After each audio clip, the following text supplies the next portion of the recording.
My name is Alice, and this is my story. I'm trapped. I've tried so hard to escape, but there just isn't any way out. I'm so tired, and I know the trappers are coming. But stories should start at the beginning, shouldn't they? And not start out so sad. I was born in a forest outside of Calgary in Canada.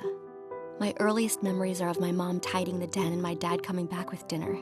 They really loved each other and stayed together their whole lives.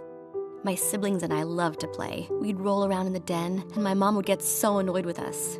We got bigger and more anxious to leave the den and explore this great big new world of ours. But when that day finally came, Mom and Dad looked so worried. They looked at us the way parents do when you know they're being serious and said, "You have to stay right next to us." But then we went outside, and it was amazing. So many colors, so many smells. It was everything that I dreamed of and so much more.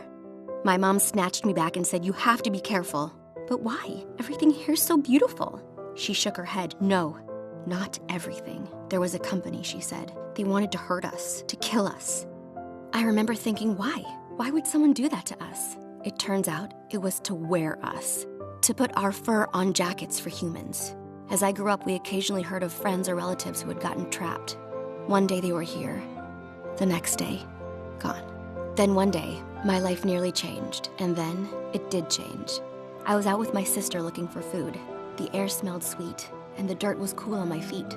I was so caught up in it that I didn't watch where I was going. Suddenly, I felt a push. I hit the ground with a thud. Ow! I'm gonna bite whoever did this. Oh my God, I almost got trapped. I could have been killed. Who saved me? Holy crap. That's all I could think of when I first saw Jacob. That's all it took. I was in. We fell in love. We thrived. And a few months later, I gave him some wonderful news. We were gonna have a family. He was gonna be a father. I'll never forget the look on his face. I'd never seen him happier. Well, until the pups were born. They were the most beautiful things I'd ever seen. So curious, so playful. They reminded me of my siblings and me when we were little. I was deliriously happy those first few weeks, tidying the den and caring for the pups, and Jacob was right by my side the whole time. But they were getting bigger, and I grew anxious, just like my mother had. Jacob saw my hesitation, but he looked at me in that way that partners do when you know they're being serious and said, "It's time." He was right. It was time.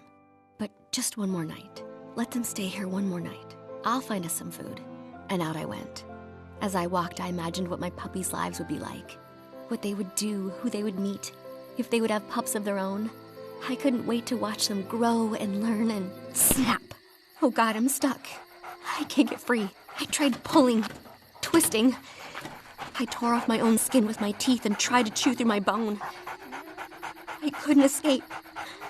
And now I'm waiting for the trappers to come, to shoot me or beat me to death, so that I can be skinned and Canada Goose can sell my fur. I can hear their footsteps approaching. All I can think about is that I'll never get to see my pups grow up. All I can hope for is that they don't end up like me. Will you help them? Please refuse to buy Canada Goose until it switches to animal-friendly alternatives, and urge your friends and family to do the same. My friends and family are counting on you. Thanks for listening.